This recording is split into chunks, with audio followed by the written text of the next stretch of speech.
उनके भरोसे रहने दो। जो मिलेगा सब स्वीकार है, चाहे जय हो चाहे पराजय हो।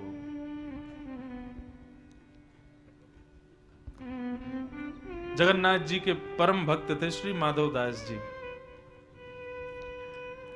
एक बार एक काशी का बहुत बड़ा विद्वान होने में ना एक कभी कभी दोष आ जाता है। क्या?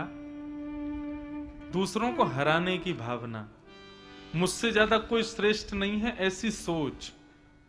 इसलिए कभी कभी इतना ज्यादा भी पढ़ा लिखा नहीं होना चाहिए कि आप दूसरों को कुछ समझो ही ना।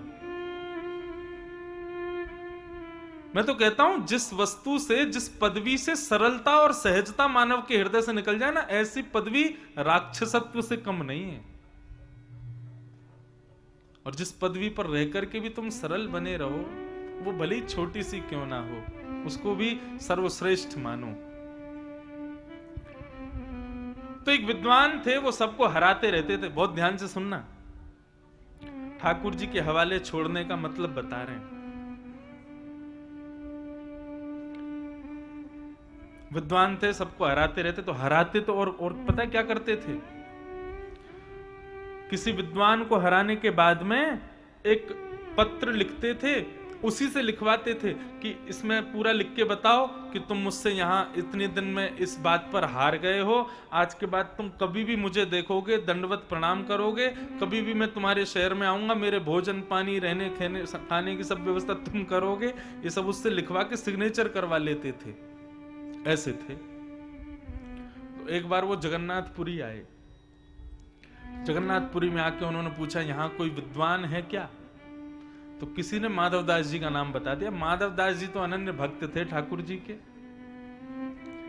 वो माधवदास जी की कुटिया में पहुंच गए और जाके बोले, ए माधवदास, मैं काशी से आया हूं, बहुत बड़ा विद्वान हूं, सबसे शास्त्रार्थ करता हूं, तुमसे शास्त्रार्थ करना चाहता हूं। माधवदास जी बोले, शास्त्रार्थ प्रारंभ से पहले ही मैं अपनी हार स्वीकार करता हूं। भक्त का एक स्वभाव बताएं, वो विवाद से बचेगा, वो द्वंद्व से बचेगा। वैष्णव का स्वभाव नहीं होता विवाद में पड़ना। कहीं विवादात्मक स्थिति प्रकट होती है, सबसे पहले या तो वैष्णव दो काम करेगा, या तो रोकने का प्रयास करेगा और नहीं रुक रहा होगा तो चला जाएगा। खड़े होकर के तमाशा देखने वाले वैष्णव नहीं हो सकते, ठाकुर जी के भक्त नहीं हो सकते, विवाद से बचते हैं। तो माधवदास जी ने पहले हाथ जोड़ दिया, मैं अपनी हार स्वीकार करता हूं, मैं हार गया। बोले फिर सोच लो। बोले मैंने सोच लिया कि मेरी हार है, अब आप आज्ञा कीजिए, जो आप कहेंगे मैं करने को तैयार हूं। उन्होंने दे दिया पत्र, लिखो इस पर पूरा कि जगन्नाथपुरी में इस स्थिति को मैं इन व्यक्ति से अपनी हार स्वीकार करता हूं। आइंदा से ये कभी भी जगन्नाथपुरी आएंगे, इनके खाने पीने सोने की सब व्यवस्था मैं करूंगा, आदि आदि वो सब करके नीचे माधवदास जी ने पूरा पत्र लिखा, नीचे सिग्नेचर करके हस्ताक्षर, पत्र उनको दे दिया। अब काशी विद्वत परिषद उस समय का जो था, जगह जगह जाते थे, जगह जगह से पत्र लेके आते, काशी विद्वत परिषद के लोगों को दिखाते थे, तब उनकी काशी में और उनका नाम होता था। तो विद्वत परिषद के लोगों को जाकर के उन्होंने कहा कि मैंने जगन्नाथपुरी के बहुत बड़े विद्वान माधवदास को हरा दिया। बोले पत्र दिखाओ। पत्र दे दिया तो वो पढ़ने लगे। बोले कि जगन्नाथपुरी में श्री जगन्नाथ जी की सन्निधि में काशी से आए विद्वान को माधवदास जी ने बुरी तरह हरा दिया। आइंदा से ये जब कभी भी जगन्नाथपुरी आएंगे, माधवदास को दंडवत प्रणाम करेंगे। उसमें लिखा था, और नीचे माधवदास। बोले ये तुम तो कह रहे थे तुम इनको हरा के आए हो, इसमें तो उल्टा लिखा है। उसने स्वयं पत्र देखा, बोले ये तो मैंने अपनी आंखों के आगे लिखवाया था कि ये मेरे से हारे हैं, ये उल्टा कैसे हो गया इसमें। विद्वत परिषद के लोगों ने मजाक उड़ा दिया, बोले कि हार के आए हो और झूठ बोलते हो हमसे। किसने करी थी ये फेर बदल किया जगन्नाथ जी ने। ये है भगवान के पराधीन होना, अपने आप को ठाकुर जी के हवाले करना। जब ठाकुर जी के आप हो जाते हो ना, आपकी जिम्मेवारी उनकी हो जाती है। फिर वो ध्यान रखते हैं कहां संभालना है, कहां बचाना है, कैसे करना है, क्या करना, वो सबकी जिम्मेवारी उनकी। वो विद्वान फिर से लौट के गए और माधवदास जी को जाके सुनाने लगे। बोले तुमने गलत सलत लिख दिया, इसमें ये सब क्या लिखा? माधवदास जी ने पढ़ा, बोले भैया मैंने ये नहीं लिखा था, मैंने तो अपनी पराजय ही लिखी थी, ये बदल कैसे गई मुझे नहीं पता। बोले अब ये काम नहीं होगा, अब दूसरा काम होगा। बोले अब क्या करना है बताओ? वो भी तैयार हूं मैं करने को। बोले अब ये होगा कि हम दोनों में शास्त्रार्थ होगा और जो हारेगा उसको चप्पलों की माला पहना करके, मुख पर काजल पूरा कालीत पोत करके उसको गधे की सवारी करवाएंगे जगन्नाथपुरी में। माधवदास जी बोले मुझे स्वीकार है। बोले शास्त्रार्थ? बोले नहीं शास्त्रार्थ नहीं करना, मैं हार गया, आप गधा बुला लो, माला बना लो चप्पलों की और जो कालीत वाली पोतनियों कर दो, मुझे बैठा के सब घुमा लाओ। बोले तुम यहीं रहना, मैं गधा लेके आ रहा हूं। और काशी का विद्वान वो गधा लेके आया, चप्पल वप्पल उसने बना ली। इतने में ही मंदिर का घंटा बज गया।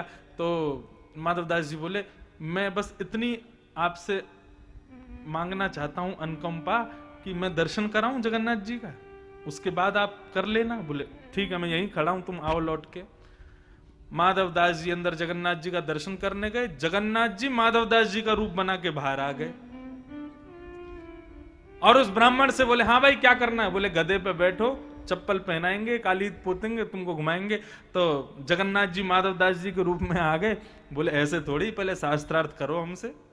बोले तुम तो बोले कि हमारी पराजय। बोले अब हर बार थोड़ी कृपा करेंगे, अब तो शास्त्रार्थ करना पड़ेगा। अब जगन्नाथ जी से कौन जीते शास्त्रार्थ में? वो काशी का विद्वान जो जो भाव उठावे, जगन्नाथ जी ऐसे उत्तर दें, ऐसे उत्तर दें, भीड़ इकट्ठी हो गई और सबके सामने माधवदास जी जीत गए। बोले अब शर्त के अनुसार बैठो तुम गधे पे। और काशी के उस विद्वान को गधे पे बिठाया, माला पहना दी चप्पलों की, उसके मुंह पे कालीत पोत दी और उसके गधे पे बैठा के उसकी सवारी निकालने लगे। इतने में ही माधवदास जी, असली माधवदास जी दर्शन करके बाहर आए। बाहर आकर के देखा तो क्या पाया कि गधे पे वही विद्वान बैठा है कालीत पोत करके और चप्पल गले में डाल करके और घूम रहा है। माधवदास जी बोले ये तुमने क्या किया? मैंने इतनी 5 मिनट का समय मांगा था कि दर्शन करके आ रहा हूं, तुम खुद ही बैठ गए, खुद ही कालीत पोत ली। बोले बात मत करो मुझसे, एक तो हरा दिया मुझको और दूसरा ऊपर से मजाक उड़ा रहे। बोले मैंने कब हराया, मैं तो दर्शन करने गया था। बोले अच्छा तो ये लोग सब झूठे हैं, सब लोगों के सामने तुमने हराया। माधवदास जी समझ गए, पीछे मुड़ करके मंदिर की ओर देखा तो श्री जगन्नाथ जी मंद मुस्कुरा रहे थे। यह है ठाकुर जी के हवाले छोड़ना।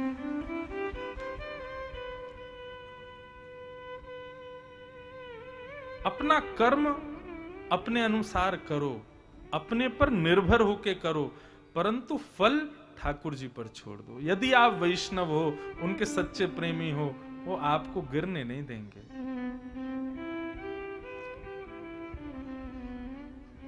हमने क्या कर लिया है? कर्म तो छोड़ दिया राम भरोसे, फल सोच लिया हमने, फल हमको ये चाहिए, इसीलिए हम लोग दुखी होते हैं। दुख की निवृत्ति का एक ही उपाय है। जैसे छोटा बालक जब जन्म लेता है ना, तो किसके आसरतु होता है? अपनी मां के आसरतु होता है। जब भूख लगेगी खाना खिला देगी, प्यास लगेगी पानी पिला देगी, जब नहाने का सही समय होगा नहला देगी, उठने का सही समय होगा उठा देगी। पूरे दिन सोता रहता है, मां के भरोसे पड़ा रहता है।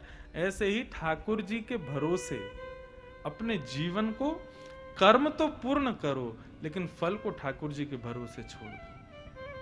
आपके लिए जो उपयोगी होगा, जो श्रेष्ठ होगा, ठाकुर जी वही आपको प्रदान करेंगे।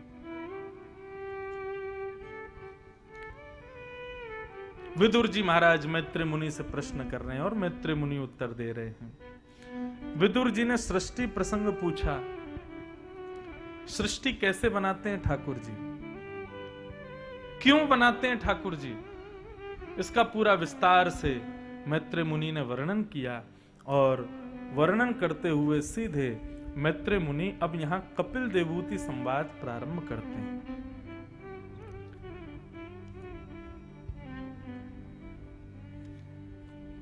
ब्रह्मा जी ने पृथ्वी का निर्माण किया और पृथ्वी पर प्रथम मानव के रूप में स्वयंभू मनु और शत्रुपा ये दो लोग पधारे। प्रथम मानव मनु हैं, इसलिए हम लोगों को मानव कहा जाता है।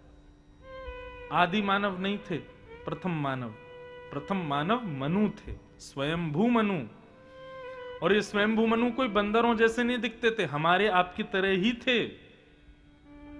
बचपन से हमको सिखा दिया जाता आदि मानव थे, हमसे पहले नहीं थे, मानव ही थे।